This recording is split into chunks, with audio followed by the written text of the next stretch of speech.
リプレイああ、見ようか、じゃあ。負けてる試合いく負けてる試合。まあね、基本的には、速攻性のあることは言えるかどうかっていうのもわかんないですよ。ね。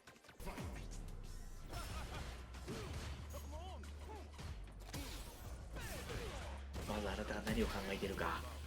まずあなたが何を考えてるか教えてほしい。頭の中を。いいんじゃない？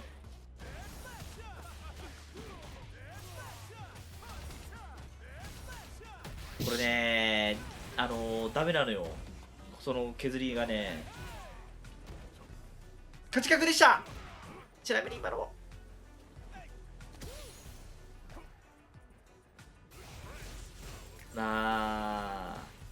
1個はね、多分明確にもうありますね。1個っていうか、その、でっかい1個はあるね。ダメージの取り方で結構大事なのって、後出しじゃんけんすることなんですよ。格闘ゲームはじゃんけんのゲーム。で、今、このリトさんがやってることっていうのは、じゃんけんポーンってやってるのよ。で、グー出してパー出されたら負けみたいな。チョキだったら勝ちみたいな。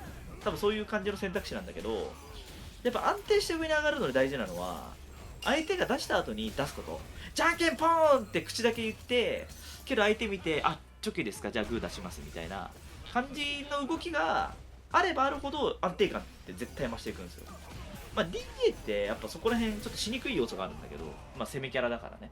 でもうちょい、こう、何もしないでダメージを発生させるようなロジックっていうか、それをつかめるといいよね。全然もっと球打っていいかなと思うし、もうなんか自分がこう攻めちゃうじゃん。で、この攻めが当たったら勝って、外れたら勝てないみたいな。でももっと、例えば、なんかまあ、こういうところもそうなんだけど、こう待った時の恩恵って、これ無敵とかでダメージ取れるの。ラッシュ来た。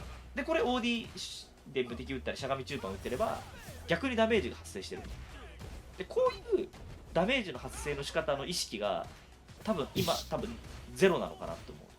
今何もしてなかった時に相手がこうアクションしてればダメージがあるみたいな。で、逆に言うとこれ多分攻めはもう上手いんだよ。もうじゃんけんはできるわけ。だからもっと狡猾に後出しじゃんけんを狙うことが多分めっちゃ大事だと思う。で、今のってさ、相手がどういう攻め方をしてくるかっていう情報もあんま得られないまま終わったわけなのよ。まあ、特にランクって3先とか2先だから、攻めが通ったら勝つんだけど、逆にね、相手がこう攻めてくるって分かってると、そこからこうダメージにつなげることができるから、後出しの割合は、だから別に後出しで勝ってんだったら後出し100%でいいんですよ。だけどそれってやっぱ結構難しくて、相手もどんどんこう待っちゃうから、あ、今インパクト返したらね、ダメージつながってますからね、みたいなね。ね、例えば、これもね、インパクト返したらなってるし、弾打ってなかったら、みたいな。弾打ってなかったら、ジャックナイフでダメージになってるみたいな。ってことは何もしない時間があった時にダメージに変換してることがこうできてた。これ逆にね、相手が待ってる。で、ラッシュ来たらしゃがみ中盤打うと、要するに後出しでダメージになってるよね。相手はこうその後出しでダメージを発生させてるけど、自分は後出しでダメージ発生させてないっていうところに、そのランクの安定感はある。後出しってやっぱキャラ対必要ですか？そうなんですよね。ゲームが難しくなるんですよ。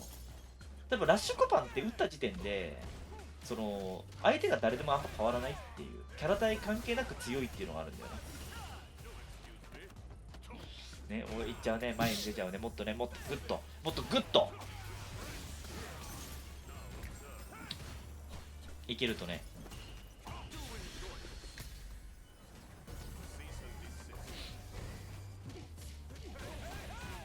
まあ今みたいに相手がね、待ちキャラとかだとね、むずいんだけどね。後出しってすればできるようになりますか？できると思います。だから意識しないと後出しはできないよね。だって、待たないといけないんだよ。ちゃんとね。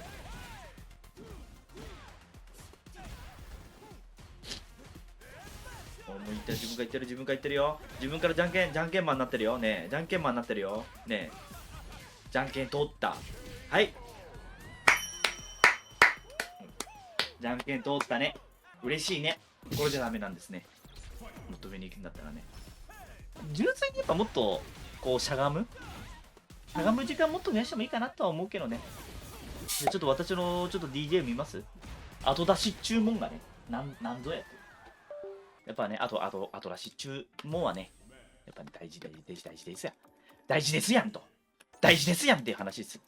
ね。マラカス、エボ J でも言われた。ウドさん、マラカス持たないんですかって。ウドさんのマラカスを見て始めました。ウドさんのエド、微妙ですね。そんなこと言うやついなかった。だから俺のマラカスを求めてるんだろうなっていう。まず、その、後出しって何なのかっていうと、やっぱり相手のラッシュと、その相手の飛びを後出しすることがいいよね。だから弾打ちます。で、ここで、待機しますみたいな。これ今相手がラッシュとかしてきたら俺はもう止めちゃうよ。ね。でね、街の結構強いところって何度やってなるんだけど、これは結構攻めていいのよ。これなんで攻めていいか。相手にドライブゲージがないから、ドライブゲージがない時って、打撃食らってもリスクが低かったりするの。ちょっと殴り合いで。だから今相手がさ、ごめんなさい。ドライブゲージ少なくなるまで俺待ってたじゃん。それもね結構大事。で、これもね、ラッシュが来たら死んじゃうからね。ラッシュが来たら死んじゃうからね。ね。じゃあインパクトだ。ムカつくからインパクト打ちます。ね。うまい。もう一回。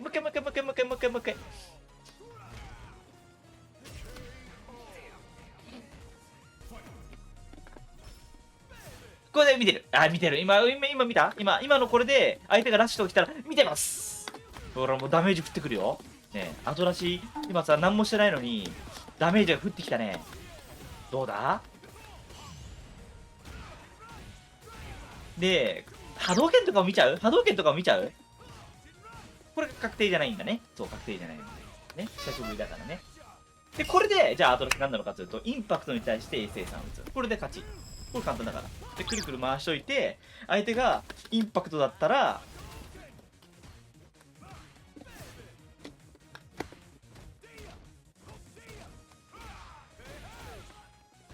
で波動拳でも勝ち。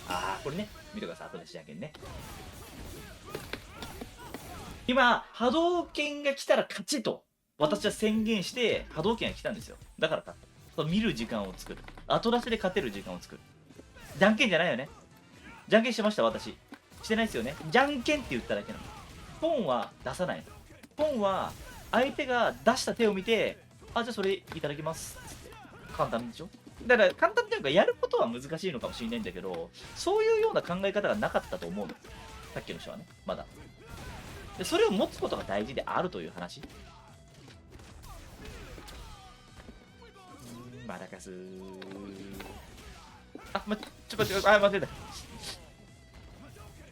で、これね、ドライブゲージが少ない時って、ラッシュとか打ちたくなるのよ。で、それを、刈り取りよ、俺は。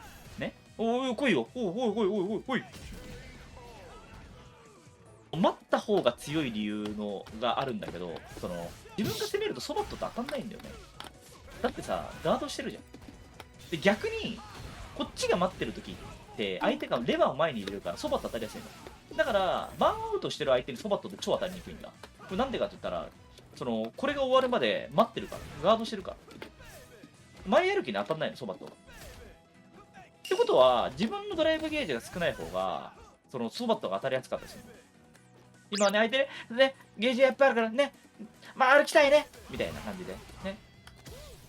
で、じゃあもう一回波動拳狙っちゃおうかね。波動拳来たら終わるよ。みたいな。今これ、後出しするよって。で、歩きたいよね。ドライブゲージね、使いたいもんね。みたいな。状況的にね、ドライブゲージの方、じゃあ行っちゃおうかな。ね。あなたの攻撃食らってもね、私死なないですからね、もうね。みたいな。だから待つと、付属品としてソバットが当たりやすくなるよね。